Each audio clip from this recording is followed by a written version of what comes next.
The Redmi Note series from Xiaomi has been immensely successful over the past few years for their value for money aspect. But slowly and steadily, other brands have been catching up.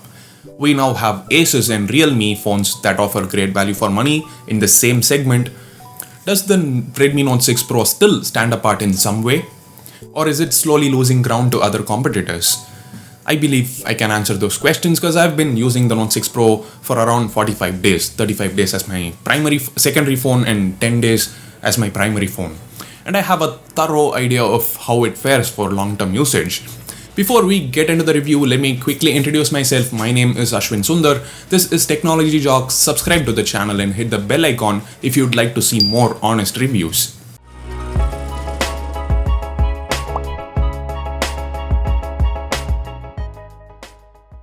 Now, let me give away my final thoughts now itself. I kinda feel the changes here on the Note 6 Pro aren't huge, yet I feel they are significant in a way. Because Xiaomi has kinda taken all the features and refined every single one of them. So refinement is the keyword here. Let's take the design for example. Not much has changed.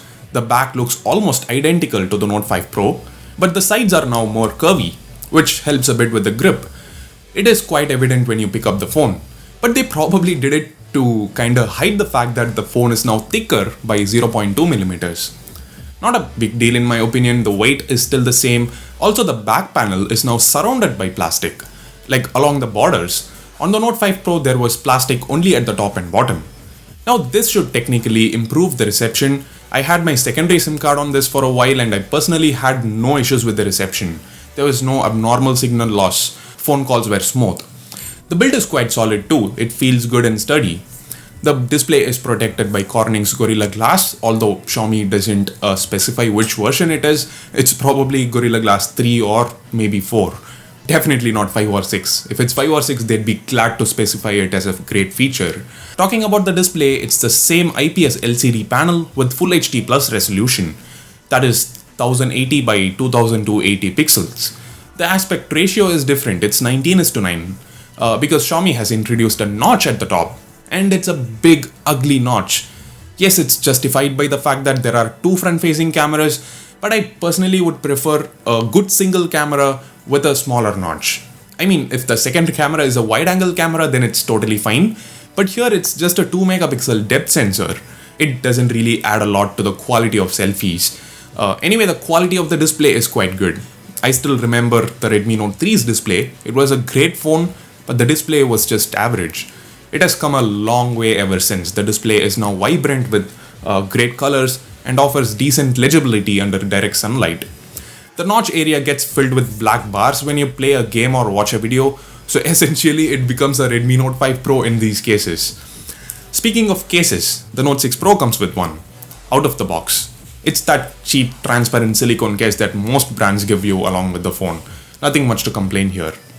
Inside the phone we have the same Snapdragon 636 chip found inside the Note 5 Pro as well. Yep, no change in SoC. But this is where other brands have taken a considerable lead by opting for the Snapdragon 660 chip or Helio P70 chip. The Realme 2 Pro and the Zenfone Max Pro M2 sport the 660 chip, although they are slightly underclocked. But still they are more powerful than the Note 6 Pro. Xiaomi went with the Snapdragon 625 chip for the Redmi Note 4. The Note 3 had Snapdragon 650. It was kinda controversial, that upgrade. But then end of the day, it didn't really matter a lot because other phones in this segment also had Snapdragon 625. So there wasn't much to complain about. But that's not the case this time. Competitors are going past Xiaomi. So yeah, it's not the perfect decision. I would definitely have liked to see a 660. But in real-time usage for most usage scenarios, this phone worked just fine. The 636 handles almost all tasks with ease. When carrying out an intensive task like playing PUBG at high graphics settings, that's when I wished this phone had the 660 chip instead.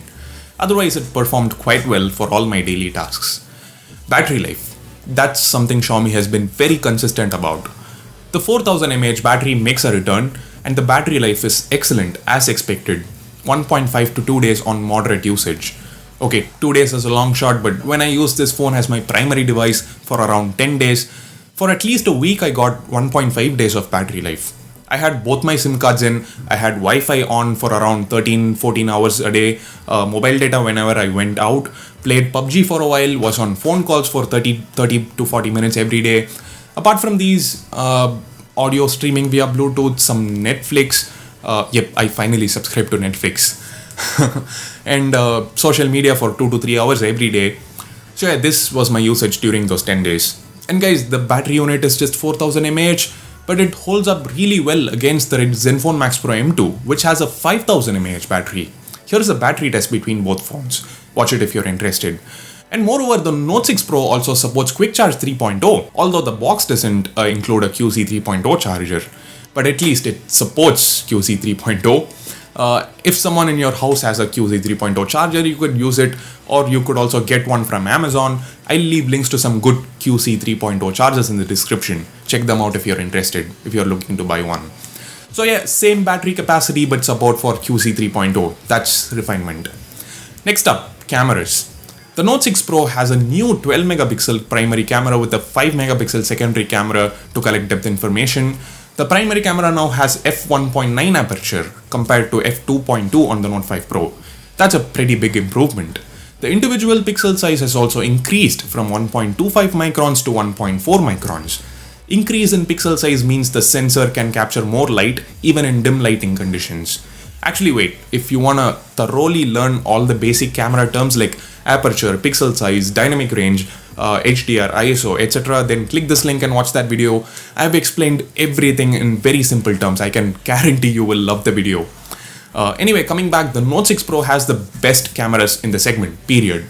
Yes, it is better than the Zenfone Max Pro M2. Here's a link to a detailed camera comparison between both phones. But an important point to note here is, we can install Google Camera on the Max Pro M2 easily. You just need to enable Camera 2 API and install an APK. It takes barely 5 minutes. So if you compare stock camera images of the Note 6 Pro and Google camera images of the Note Max Pro M2, then the Max Pro M2 is better. Now, technically, it's possible to install Google Camera on the Note 6 Pro as well, but it's a lot more difficult. You need to request Xiaomi, go to their website, request them to let you unlock the bootloader, wait for up to 10 days for them to respond. If the response is positive, then download a tool from their website, use it to unlock the bootloader, install a custom recovery, root the phone and then enable Camera 2 API, and then install Google Camera. It's not just a complex process, it also takes a lot of time. And more importantly, you won't easily be able to update the phone after rooting. On the Max Pro M2, it's a very simple process and software updates don't get interrupted and warranty is still applicable. So the percentage of Max Pro M2 users installing Google Camera will be much higher than the percentage of Note 5 Pro users installing Google Camera. Forget all that. If you want the best camera phone in this segment, just consider this. If you just want to use the stock camera, if you don't want to tweak anything, you just want to pick up and click photos, then the Note 6 Pro is the better option. If you're okay with tweaking a bit, go through 5 minutes of hassle to install Google Camera, then the Max Pro M2 is a better camera phone. I'm sorry I spoke about this for so long. I just had to make sure everybody has a clear understanding. So yeah, overall, forgetting developer solutions like enabling Camera 2 API, installing Google Camera, blah blah blah, just considering the stock apps, stock camera apps of these phones, the Note 6 Pro is the best camera phone in the segment. It also comes with a ton of fancy features. I've explained all those special features in detail in this video, check it out if you're interested. I wouldn't really call these features mere gimmick, because when I went out last week, I forgot to take the Note 6 Pro with me. I actually missed it a lot, especially light trails feature. It's quite fun, to be honest. I kept thinking, what if I had the Note 6 Pro? I could have shot some cool portraits. So anyway, the same verdict holds true for the front-facing cameras as well. The selfies are really good and the secondary camera also does its job quite well. The edge detection is accurate, the front portrait mode is quite good. The video quality is also pleasing to the eye. The dynamic range is good, the colors are vibrant, and the stabilization is amazing. The only con here is it lacks 4K recording. Every phone since the Redmi Note 3 supports 4K, but for some reason Xiaomi has disabled it on all those phones. Weird. And introduces the amazing dual pixel autofocus technology, which we have only seen in flagships previously. The focusing is lightning fast. The camera app is the regular affair. If you've used a Xiaomi device before, then there's absolutely nothing new here. It has all different modes like panorama, time-lapse, slow motion, and so on. It also has the new AI mode which you can find at the top. Coming out of the camera app, we have MIUI 10 with a lot of Xiaomi's own apps, a lot of bloat or third-party apps, and a lot of advertisements. Just look at these apps: Daily Hunt, Opera Mini, Opera News, NewsPoint, UC Browser, ShareChat, and a list of promoted apps is also displayed here. Not the most pleasant user experience out of the box, but truth needs to be spoken, MIUI is super responsive and the optimization is excellent. App loading speeds, animations, they are all quick. And remember, I've been using this phone for a while, so I know it doesn't slow down after a month or so. And MIUI doesn't let the battery drain quickly. In fact, in that battery test I did, the Note 6 Pro performed almost as good as the Max Pro M2. And the Max Pro M2 has a 5000 mAh battery. It also has a ton of useful features like fingerprint app locker, awesome home screen customization. Like for example, you can move multiple apps at the same time. Not a lot of phones can do that. And it has some nice gestures and shortcuts. So yeah, it is a nice user interface to be honest, but things like ads and some unnecessary notifications from Xiaomi's music app, browser app and so on, they just get in the way and kinda spoil the experience. It is possible to go to settings menu in each of those apps and disable the ads, but sometimes this is what it shows. When the recommendations are off, we will still see the same quantity of ads, but it's just that they won't be based on our behavior data or personal information, which is still pathetic. So yeah, even if you can disable ads on most apps, it's still not something people would like to see on a phone they just paid 15,000 rupees for. Why do they have to go inside an app and disable it? And guys, to be honest, it would take a lot of time to even find out how to disable ads in all these apps. It's not a one-click or one-touch solution. Anyway, for what it's worth, the Note 6 Pro is the first mid-range phone to ship with MIUI 10 out of the box. It is based on Android 8.1 Oreo, and it doesn't really matter if it doesn't get Android Pie for a while. Because with Xiaomi phones, MIUI updates are more important than Android updates. Because they make all the changes, they bring new features only with the MIUI updates. For Android updates, they just change the base and that's pretty much it. You won't see a lot of difference. Before we get to the end of the video, let's quickly have a look at all the tiny features.